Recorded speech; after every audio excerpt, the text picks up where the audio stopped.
Israeli प्रधानमंत्री Naftali Bennett Bharat और Israel के संबंधों को अपने शब्दों में व्यक्त करते हुए भारत को इजराइल का बहुत बड़ा मित्र कह चुके हैं।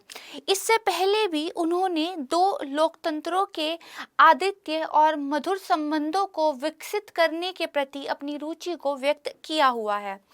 अभी हाल में देखिए, विदेश मंत्री डॉक्टर जयशंकर की इजराइल यात्रा हुई थी। इस यात्रा में तीन मुख्य बिंदु निकलकर सामने आए, जिसमें से पहला बिंदु ये था कि इजराइल और भारत अपनी मुक्त व्यापार समझौते पर रुकी हुई बातचीत को फिर से शुरू करेंगे। दूसरा निष्कर्ष निकलकर सामने आया कि अंतर्राष्ट्रीय यात्राओं के मद्देनजर इजराइल और भारत एक दूसरे की कोविड-19 टीकाकरण के सर्टिफिकेशन को मान्यता प्रदान करेंगे। तीसरा इससे ये निकलकर आया कि इजराइल भारत के नेतृत्व वाले अंतर्राष्ट्रीय सोलर गठबंधन की मेंबरशिप को ग्रहण करेगा। काफ़ी महत्वपूर्ण ये बदलाव थे और इनसे इजराइल और भारत के रणनीतिक संबंधों में और भी ज़्यादा गहराई आने की उम्मीद की जा रही है। अभी हाल ही में इजराइल और भारत के राजनयिक संबंधों को 30 वर्ष पूरे हो चुके हैं। इसी संदर्भ में हम आज के अपनी वीडियो में भारत और इजराइल संबंधों पर चर्चा करेंगे। आइए शुरू करते हैं आज का वीडियो। सबसे पहले हम ये देखते हैं कि आखिर ये मुद्दा चर्चा में क्यों है। जैसे कि मैंने आपको बताया कि भारत और इजराइल के राजनयिक संबंधों की 30वीं वर्षगांठ जो है आ गई है।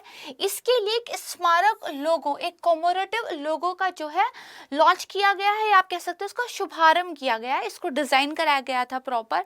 इसके अलावा हाल ही में इजराइल के जो राजदूत थे नाओर गिलोन, इन्होंने केंद्रीय कृषि मंत्री नरेंद्र सिंह तोमर से कृषि भवन में मुलाकात भी की थी। ये देखिए, न्यूज़पेपर की कटिंग आपके सामने रखी हुई है। ये 28 जनवरी 2022 की न्यूज़ है। जब हम इजराइल संबंधों की बात करते हैं, कभी भी आप अपनी आंसर राइटिंग में एग्रीकल्चर को जरूर लिखिएगा, क्योंकि इजराइल ने एग्रीकल्चर में तकनीकी लेवल पर एक उत्कृष्टता अर्जित की है और भारत उससे बहुत ज़्यादा लाभान्वित होता भी रहा है और आगे भी सहयोग के बढ़ने के काफ़ी चांसेस हैं। खैर, इस पर हम बाद में बात करेंगे, जब हम बात करेंगे कि इजराइल और भारत के बीच जो द्विपक्षीय संबंध हैं वो किस किस क्षेत्र में किस किस प्रकार के हैं।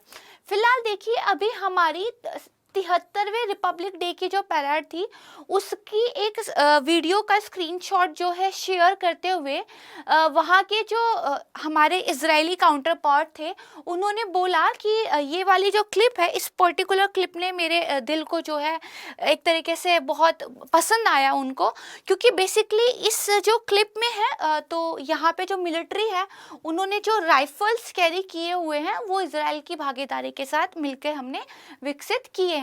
तो इस वजह से भी ये न्यूज़ में था। ये भी देखिए 26 जनवरी की ही न्यूज़ है, क्योंकि उसी दिन उन्होंने डायरेक्टली ये ट्वीट किया था। नेक्स्ट हम देखते हैं कि मेरा एक्चुअली स्लाइड का ये चेंज करने का यहाँ चला गया है। हाँ, नेक्स्ट हम देखते हैं चर्चा में क्यों आपने देख लिया कि जो इजराइल और भारत के संबंध हैं, इनकी एक पहले टाइमलाइन हम समझ लेते हैं कि किस तरीके से बायलैटरल रिलेशनशिप्स डेवलप हुए हैं। मैं एक छोटा सा ब्रीफ आपको पहले दे देती हूँ, उसके बाद जो है इन तीन हेडिंग्स के अंदर या तीन सब पार्ट्स के अंदर जो है हम संबंधों को डिस्कस करेंगे।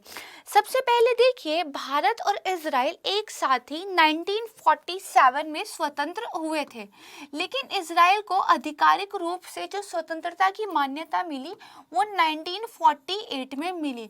लेकिन भारत ने शुरुआती 2 सालों में इजराइल को एक तरीके से मान्यता एक राष्ट्र के रूप में नहीं दी थी। अगर बात की जाए कि 1947 में इजराइल को मान्यता देने के एक प्रस्ताव के खिलाफ भारत ने जो है संयुक्त राष्ट्र में मतदान किया था। इसके अलावा 1949 में भी इजराइल के खिलाफ मतदान जो है किया था। तो अगर हम 1947 से 1949 की एक टाइमलाइन देखें तो इसमें जो है भारत का प्रत्यक्ष विरोध इजराइल का एक राष्ट्र के रूप में रहा है। इसके बाद देखिए 1992 से भारत और इजराइल के संबंध बेहतर होने शुरू हो गए। ऐसा क्यों हुआ? कुछ तो परिस्थितियां बनी होंगी कि हमें अपना स्टैंड चेंज करना पड़ा। हुआ कुछ ऐसा, दो रीजन थे। पहले तो समझते हैं कि भारत का इजराइल के खिलाफ एक स्टैंड क्यों था। कोई तो रीजन रहा होगा ना कि हम इनका एक राष्ट्र के रूप में समर्थन नहीं करते थे। दो रीजन थे। पहला रीजन ये था कि भारत गुट निरपेक्ष जो देशों का संघ था इसका एक सदस्य था, और हर गुट निरपेक्ष देश की तरह भारत में जो है इजराइल को एक राष्ट्र के रूप में मान्यता नहीं देता था। इसके बाद दूसरा जो रीजन है वो ये है कि भारत फिलिस्तीन की स्वतंत्रता का समर्थक था। गांधी जी का भी ये मानना था कि जो अरब हैं उनका राइट है उस भूमि पर, और जो यहूदी लोग हैं उनको वापस जहां से वो लोग गए हैं इजराइल, वहां से वापस अपने देश में ही लौट जाना चाहिए। तो भारत फिलिस्तीन की जो स्वतंत्रता थी उसका एक्चुअली समर्थन करता था। इन दो रीजन की वजह से भारत एक विरोध वाले स्टैंड पे रहता था। लेकिन फिर 1990s में ऐसा क्या बदल गया? देखिए 1989 में क्या हुआ, कश्मीर का जो विवाद था ये बेसिकली सरफेस पे आ गया। कश्मीर के विवाद के अलावा जो संयुक्त राष्ट्र संघ था, ठीक है, यूएसएसआर जो था, उसका में जो है विभाजन हो गया। तो ये जो गुट निरपेक्षता वाला आंदोलन था इसकी भी वैलिडिटी उतनी ज़्यादा नहीं रही। तो इसके अलावा देखिए क्या हुआ, राजनीतिक परिवेश में जो परिवर्तन हुए, क्योंकि पाकिस्तान की तरफ से गैर कानूनी घुसपैठ भी लगातार हो रही थी, तो भारत को अपनी विदेश नीति पर फिर से विचार करने के लिए मजबूर होना पड़ा, और भारत ने नए सिरे से अपनी विदेश नीति को फॉर्मुलेट किया और इजराइल के साथ एक सॉफ्ट शुरुआत की अपने संबंधों की। ठीक है, इसके बाद 2015 से भारतीय जनता पार्टी के सत्ता में आने के बाद से इजराइल के साथ खुले तौर पर भारत ने अपने संबंधों को विकसित किया है। अब इन तीन हेडिंग्स के अंदर थोड़ा सा हम समझते हैं। देखिए गैर मान्यता की अवधि आप समझ गए 1948 से लेके 1950 तक। इस बीच में क्या हुआ, देखिए जो करीब अल्बर्ट आइंस्टीन थे, उन्होंने नेहरू जी को एक पत्र लिखा था और यहूदियों के कोज का समर्थन करने की बात कही थी, किंतु नेहरू जी ने अपनी असमर्थता को जाहिर करते हुए माफ़ी मांग ली थी। यहाँ पर देखिए जो हम भारत का स्टैंड था वो डायरेक्टली इजराइल के खिलाफ था। फिर औपचारिक मान्यता हमने दी 1950 से लेकर 1991 वाला ये टाइमलाइन था। यहाँ पे देखिए क्या हुआ, भारत ने मुंबई में 1951 में एक काउंसिल को जो है एक तरीके से आप कह सकते हैं स्टैब्लिश किया, और फिर 1953 में इसको अपग्रेड करके काउंसिलेट का दर्जा दे दिया। फिर चीन का युद्ध आया। चीन के युद्ध के दौरान भारत और इजराइल के मध्य एक गुप्त भाईचारा देखने को मिला। नेहरू जी ने एक पत्र लिखे, इजराइल से मदद मांगी, और इजराइल के तत्कालीन जो प्रधानमंत्री थे बेन गुरियन, उन्होंने हथियारों से भरे जहाज को भारत की ओर रवाना करके उस पत्र का जवाब दिया। इसके बाद देखिए जब इंदिरा गांधी ने रॉ का गठन किया, तो जो इजराइल की इंटेलिजेंस है, वहाँ की मोसाद, इन्होंने बेसिकली काफ़ी हेल्प भारत की थी। ठीक है, तो ये एक एरिया था। इसके बाद देखिए 1991 में यूएसएसआर में फूट पड़ गई, तो भारत की जो है विदेश नीति एक स्वतंत्र विदेश नीति के रूप में सामने निकल कर आई। तो अब 1992 से वर्तमान की अगर हम बात करें तो संबंध धीरे धीरे और ज़्यादा प्रगाढ़ होते जा रहे हैं, और 1992 में तल अवीवी में भारत ने अपने दूतावास को भी खोला था। ठीक है, औपचारिक रूप से संबंध स्थापित किए। यहाँ पर भी ये चेंज क्यों हुआ? दरअसल जो Islamic organisation of Islamic cooperation यानी कि OIC, इसकी स्थापना हुई, और भारत में बाकायदा एक बड़ी मुस्लिम आबादी होने के बावजूद पाकिस्तान ने OIC में भारत की सदस्यता का विरोध किया। ये एक चीज़ सामने निकल के आई। तो फिर क्या हुआ, ये एक ऐसा पड़ाव था जो भारत की कूटनीति में बदलाव लाने के लिए माइलस्टोन का काम करता है। तो यहाँ से देखिए भारत ने थोड़ा सा अपनी विदेश नीति को ओवर टर्न दिया और 2015 के बाद से तो दोनों ही देश एकदम खुले तौर पर एक दूसरे का समर्थन करने लगे। तो ये टाइमलाइन थी जो भारत और इजराइल के बायलैटरल रिलेशन के रूप में चलती है। इसके बाद देखिए आधिकारिक दौरों की अगर हम बात करें तो 2017 में प्रधानमंत्री नरेंद्र मोदी इजराइल को विजिट करने वाले पहले प्रधानमंत्री बने। इसके बाद 2018 में जो वहाँ के इजराइल के प्रधानमंत्री थे नेतन्याहू, उन्होंने भारत को विजिट किया। जब प्रधानमंत्री मोदी ने इजराइल को विजिट किया तो काफ़ी महत्वपूर्ण समझौतों पर साइन हुए थे। इसमें से जैसे एक तरीके से भारतीय सेना के वो भारतीय सैनिक जिन्होंने हाइफा के युद्ध में इजराइल की भूमि को बचाने के लिए युद्ध किया था, क्योंकि तब वो ब्रिटिश के अंदर आते थे ना, और वर्ल्ड वॉर में हमने ब्रिटिश की आर्मी बन के लड़ाई की थी, तो हाइफा की लड़ाई के नाम से उसको जाना जाता है। और जिन सैनिकों ने उस हाइफा की लड़ाई में इजराइल की उस भूमि को बचाने के लिए अपनी जान दे दी थी, उनको श्रद्धांजलि भी मोदी जी ने दी थी। ठीक है, इसके अलावा देखिए द्विपक्षीय संबंधों को रणनीतिक साझेदारी, एक स्ट्रैटेजिक पार्टनरशिप के रूप में अपग्रेड भी किया गया। जब भी दो दोस्त अपनी या जब भी दो कंट्री अपनी आपस की जो एक रिलेशन है उसको स्ट्रैटेजिक पार्टनरशिप में अपग्रेड कर देते हैं, तो ये काफ़ी महत्वपूर्ण एक बदलाव माना जाता है। इसके अलावा वाटर को लेके, एग्रीकल्चर पे, साइंस एंड टेक में काफ़ी सारे एमओयूज साइन हुए थे। 2018 में वहाँ के प्रधानमंत्री यहाँ आए।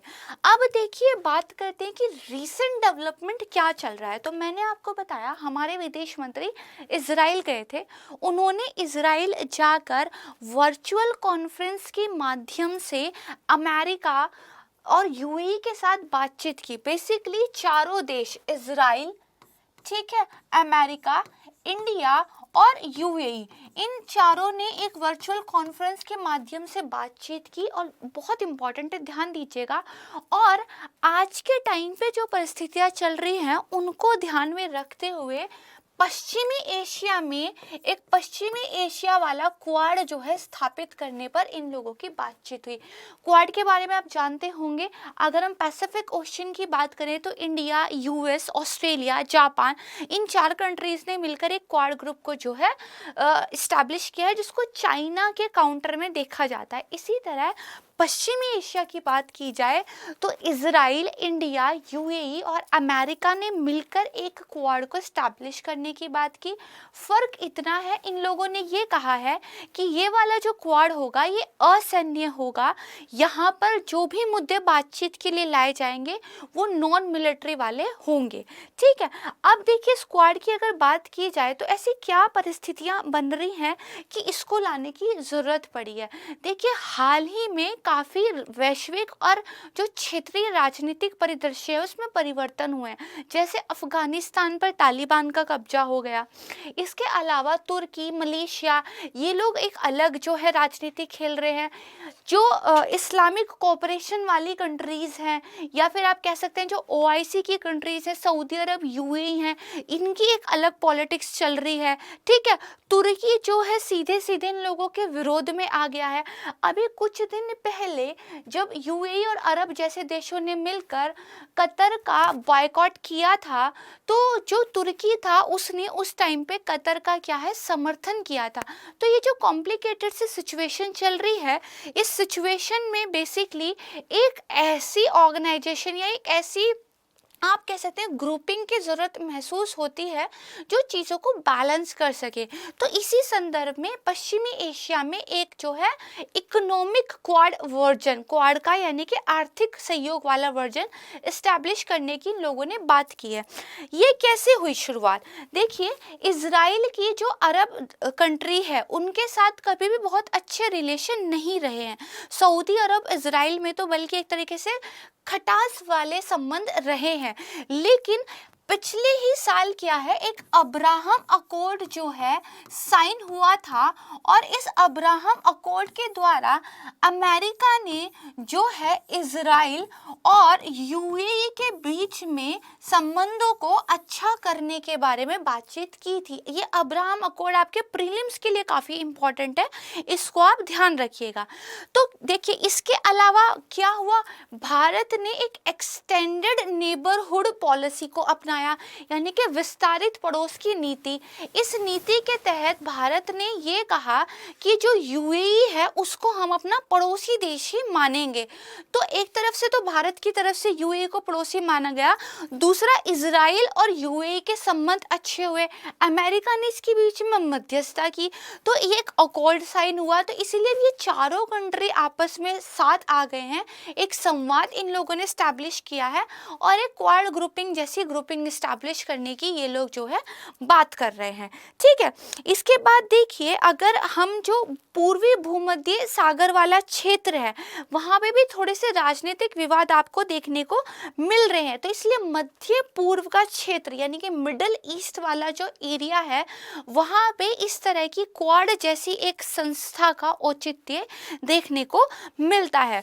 अगर हम एक और चीज़ देखें तो इंडिया और इजराइल के बीच में ये देखिए, आप जो अब्राहम अकॉर्ड हुई थी ये उसी के टाइम की दिखाई गई है पिक्चर।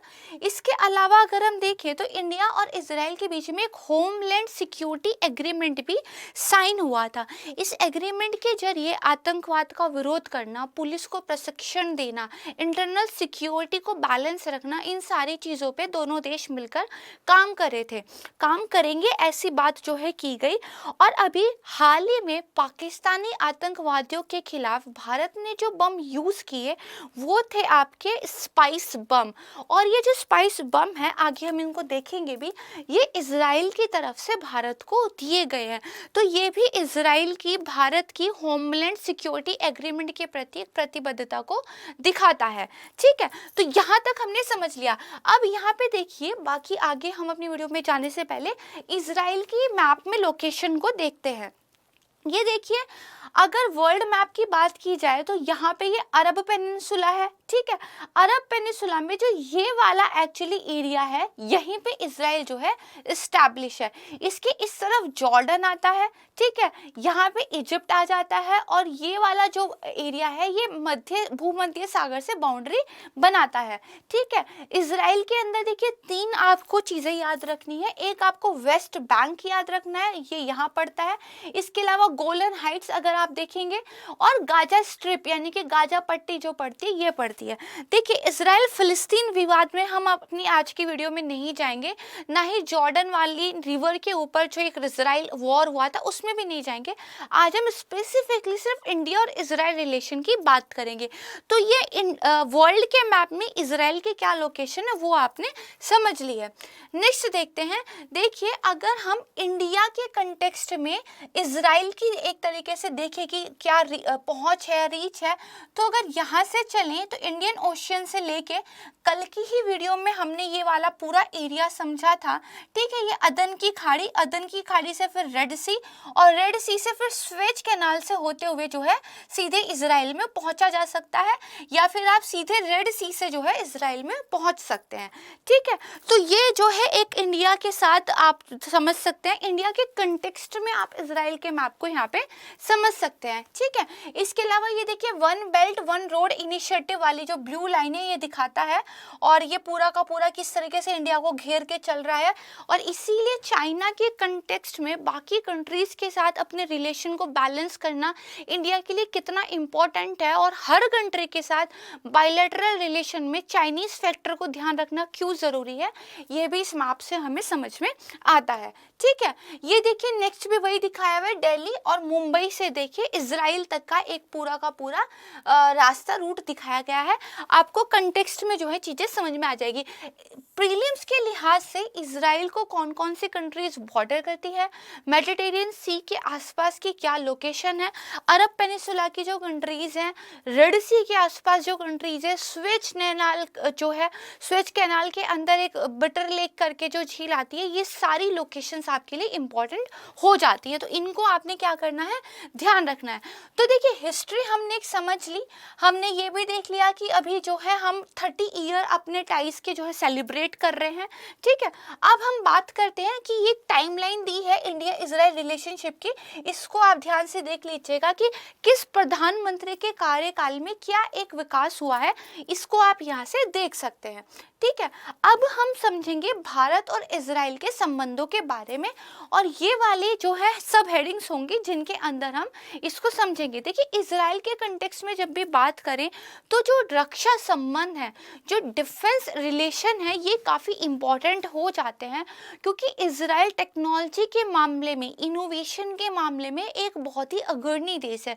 इजराइल को स्टार्टअप का हब माना जाता है, और इजराइल के पास बहुत कम भूमि है और वहाँ पर पानी की भी बहुत कमी है, एग्रीकल्चर के लिए भी उनके पास ज़मीन नहीं है, लेकिन इसके बावजूद सिर्फ टेक्नोलॉजी के दम पर उन्होंने जो है अपने आप को एक बहुत आप कह सकते हैं डेवलप कंट्रीज जैसा स्टेटस दिलवा लिया है। और इजराइल जब भी टेक्नोलॉजी की बात आती है तो इजराइल आप समझिए एक पर्यायवाची के रूप में सामने आता है। तो डिफेंस में जो है भारत के काफ़ी महत्वपूर्ण संबंध है, क्योंकि भारत इजराइल से सैन्य उपकरणों का एक बहुत बड़ा खरीदार है, और रूस के बाद इजराइल जो है दूसरा सबसे बड़ा आपूर्ति करता है भारत को रक्षा उपकरणों का, ठीक है। हाल के कुछ वर्षों में हमने इजराइल हथियार जो प्रणाली है उनकी एक विस्तृत श्रृंखला को जो है अपने बेड़े में शामिल किया है, जिसमें से फॉल्कन यानी कि आपकी कौन सी airborne warning and control system, Heron, Searcher, Harop drone, Barak जो मिसाइल है, इस सब को हमने उनसे लिया है। यहाँ पे अगर आप इमेज देखेंगे तो ये देखिए बराक 8 मिसाइल की एक इमेज दिखाई हुई है, और ये आपके जो है ड्रोन की एक इमेज दिखाई हुई है, ये हेरॉन ड्रोन है, ठीक है। इसके बाद आप देखेंगे तो आपने फॉल्कन देख लिया, हेरॉन देख लिया, अब आप spider quick reaction anti aircraft missile system जो है वो ये है, ठीक है, ये आप देख के रखिए। इसके अलावा जो आपके स्पाइस बॉम्ब है, डरबी हवा से हवा में मार करने वाली मिसाइल है, ठीक है, ये आपकी जो है डरबी है, और ये आपके स्पाइस बॉम्ब है जिनको हमने पाकिस्तान के आतंकवादियों के खिलाफ एयर स्ट्राइक में भी यूज़ किया था। इन सब हथियारों को हमने इजराइल से परचेज किया है, और हमने काफ़ी सारे द्विपक्षीय जो है संबंध इजराइल के साथ साइन किए हैं। एक द्विपक्षीय रक्षा सहयोग जहाँ पे एक जॉइंट वर्किंग ग्रुप होगा, उसकी 15वीं बैठक हुई थी, और वहाँ पे कुछ एक 10 ईयर का रोड मैप तैयार करने की बात बनाने के लिए एक टास्क फोर्स बनाने पर भी सहमति हुई है, ठीक है। तो यहाँ पे आपने क्या है डिफेंस रिलेशन के बारे में समझा। ये देखिए एक न्यूज़पेपर की कटिंग दी हुई है जहाँ पर हमने क्या बोलते हैं इंडिया और इजराइल टाइज के कंटेक्स्ट में कुछ चीज़ों को किया हुआ है। देखिए यहाँ पे मिसाइल डिफेंस सिस्टम की बात की गई है, एंटी टेक गाइडेड मिसाइल्स की बात की गई है, स्पाई ड्रोन्स की बात की गई है, airborne warning and control system की बात की गई है, एरोस्टेट रडार्स की बात की गई है, और इन कैटेगरीज के अंदर कौन से पर्टिकुलर वो इंस्ट्रूमेंट या हथियार आते हैं, वो डिवाइसेस आती हैं, उनके नाम लिखे हुए हैं। इसको आप रोक कर जो है एक बार देख लीजिएगा, और कुछ इंपॉर्टेंट है जो इनकी पिक्चर्स मैंने आपको दिखाई है उनको आप याद रखिएगा कि हमने किस देश के साथ जो है भागीदारी में खरीदे हैं। नेक्स्ट हम आ जाते हैं, तो नेक्स्ट देखिए ये हो गया। इसके बाद नेक्स्ट देखिए कि आर्थिक और वाणिज्यिक संबंध कैसे हैं। तो भारत जो है एशिया में अगर बात की जाए तो इजराइल का तीसरा सबसे बड़ा व्यापारिक भागीदार है, और अगर वर्ल्ड की बात की जाए तो 7वां सबसे बड़ा व्यापारिक भागीदार है, ठीक है। यहाँ पे देखिए दिया हुआ है कि व्यापार संतुलन भारत के पक्ष में है। हालांकि जब व्यापार संतुलन की बात की जाती है, ट्रेड बैलेंस की बात की जाती है, तो जो रक्षा खरीदारी होती है उसको इसमें नहीं जोड़ा जाता। तो डिफेंस प्रोक्योरमेंट को अगर आप हटा दें तो जो ट्रेड बैलेंस है वो भारत के पक्ष में है, और इसमें से भी बहुत बड़ा हिस्सा का हीरो के व्यापार को है, ठीक है। और हीरो के जो व्यापारी हैं वो बेसिकली इजराइल के बहुत सारे स्टूडेंट्स की या भारत से कुछ स्टूडेंट की इजराइल में एजुकेशन को फंडिंग भी करते रहते हैं, ठीक है। इसके अलावा देखिए कुछ डाटा दिया हुआ है कि अप्रैल 2020 से लेके फरवरी 2021 की अवधि में करीब 4.14 बिलियन का जो है व्यापार दोनों देशों के बीच में हुआ है, ठीक है। इसके अलावा देखिए दोनों देशों के बीच में एक औद्योगिक अनुसंधान एवं विकास तकनीकी नवाचार कोष यानी कि industrial research development and technology innovation fund जो है इसको भी इस्टेब्लिश दोनों कंट्रीज के बीच में किया गया है, ठीक है। नेक्स्ट हम देखते हैं, तो यहाँ पे देखिए बताया हुआ है जनवरी 2021 से लेके अक्टूबर 2021 तक इंडिया का जो एक्सपोर्ट हुआ है इजराइल को, ये देखिए लगातार बढ़ा ही है और ये रिजर्व बैंक ऑफ इंडिया से हमने एक स्क्रीनशॉट लिया है। नेक्स्ट अगर इजराइल में भारत का निवेश देखेंगे तो भारतीय स्टेट बैंक ने 2007 में तल अवीव में अपनी एक शाखा खोली थी। इसके अलावा एक जैन इरिगेशन कंपनी है 2012, उसने इजरायली सिंचाई उपकरण निर्माता जो कंपनी है उसके साथ उसको एक्चुअली पूरी तरीके से अधिग्रहण कर लिया था। दरअसल अगर भारत और इजराइल के बीच इन्वेस्टमेंट की बात की जाए तो भारत की कंपनियों ने बहुत सारा अधिग्रहण एक्विजिशन ऑफ कंपनीज जो है इजराइल के अंदर किया है, या तो कंप्लीटली कर लिया है या कुछ पार्ट ऑफ कंपनीज को उन्होंने परचेज किया है, ठीक है। इसी तरह एयरटेल वेंचर्स है, उसने तल अवीव में एक स्टार्टअप एक्सेलरेटर खोलने का और साथ में इजरायली स्टार्टअप में $1 मिलियन का निवेश करने की घोषणा भी की है, ठीक है। इसके अलावा थोड़ा सा डाटा और दिया हुआ है, उसको भी आप पढ़ लीजिएगा। जैसे भारत के लोहिया समूह ने इजराइल की रक्षा कंपनी लाइट एंड स्ट्रॉन्ग का भी अधिग्रहण कर लिया है। यहाँ पे देखिए ट्रेड विद इजराइल दिखाया हुआ है 12-13 से लेके ये 16-17 का डाटा है। कॉमर्स और इंडस्ट्री मिनिस्ट्री की तरफ से ये स्क्रीनशॉट हमने लिया है। टॉप एक्सपोर्ट आइटम कौन कौन से है, तो पेट्रोलियम, रॉ डायमंड्स काफी इंपॉर्टेंट है, ऑर्गेनिक केमिकल। अगर इंपोर्ट की बात करें तो अगेन रॉ डायमंड्स, ठीक है, इलेक्ट्रिक मशीन एंड इक्विपमेंट और फर्टिलाइजर, ठीक है। ये डाटा दिया हुआ है, इसको आप देख सकते हैं।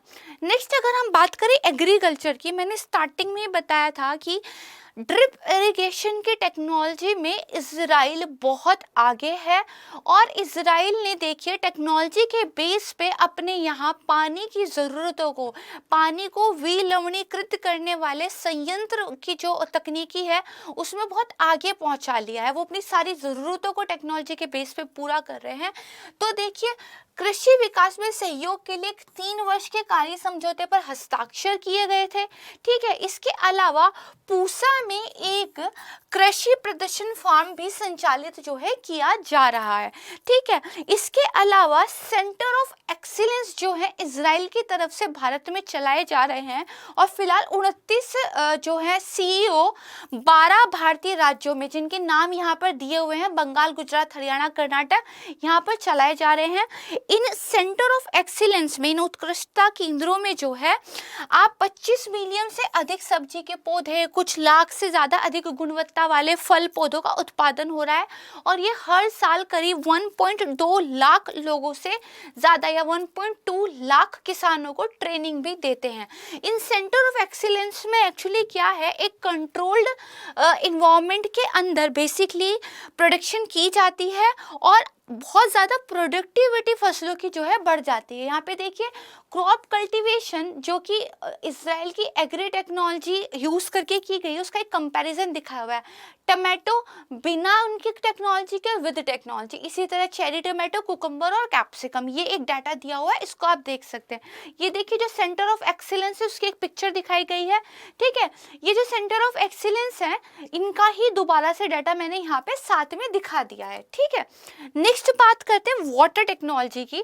तो वाटर टेक्नोलॉजी में मैंने आपको बताया कि विलवणीकरण करने वाले जो संयंत्र हैं उनके टेक्नोलॉजी में इजराइल काफ़ी आगे है।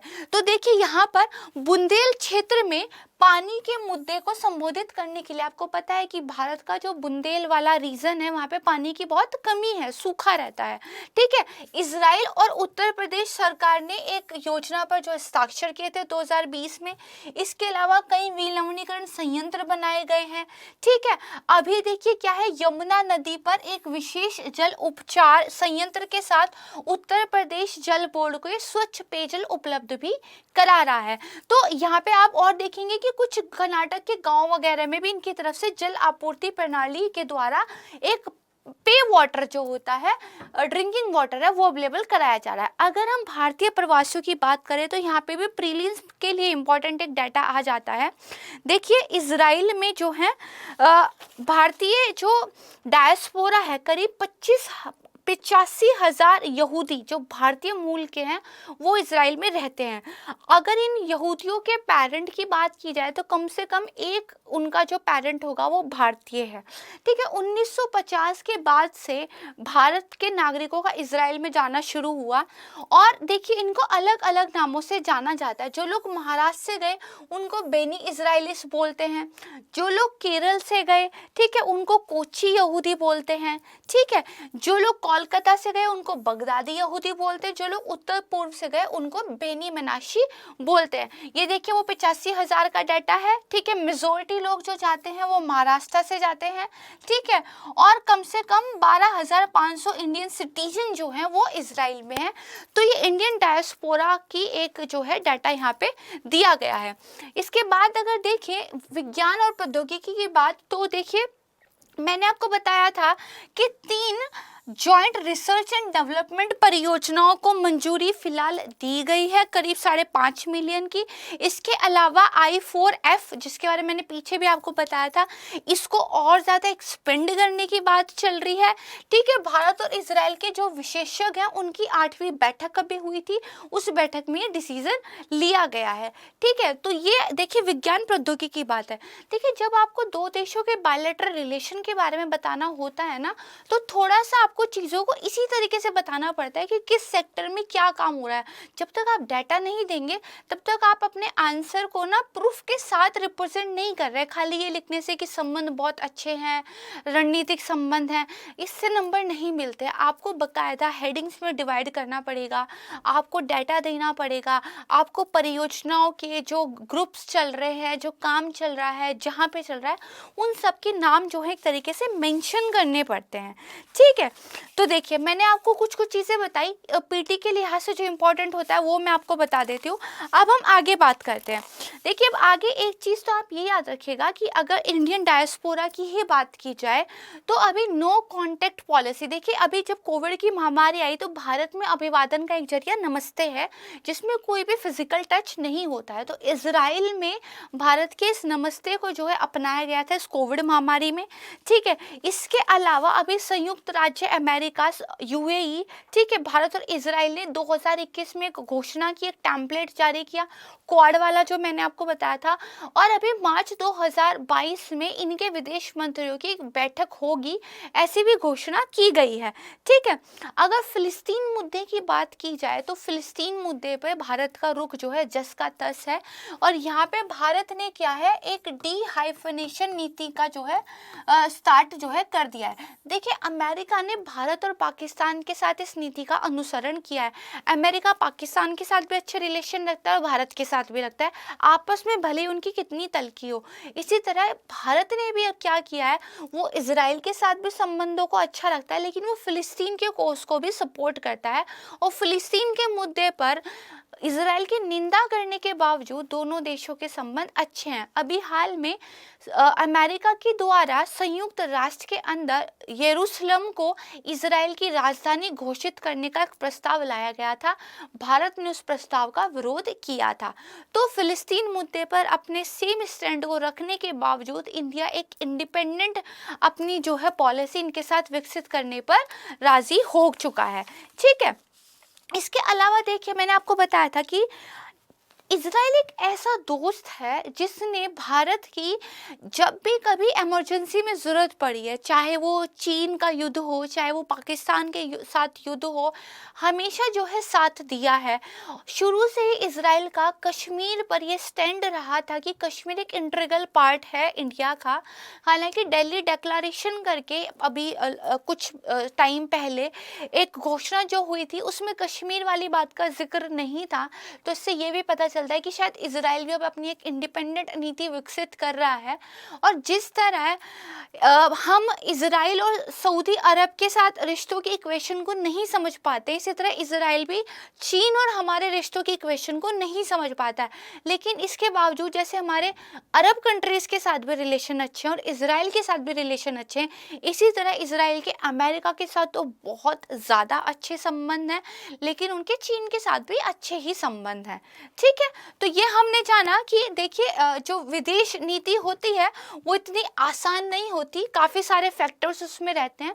यहाँ पे देखिए इंडिया और इजराइल में क्या क्या एजुकेशन कॉपरेशन चल रहा है, कौन कौन से एमओयू साइन हुए हैं, इसके बारे में बताया हुआ है। ठीक है, और इसके अलावा यहाँ पे भी कुछ एमओयूज के बारे में बताया हुआ है।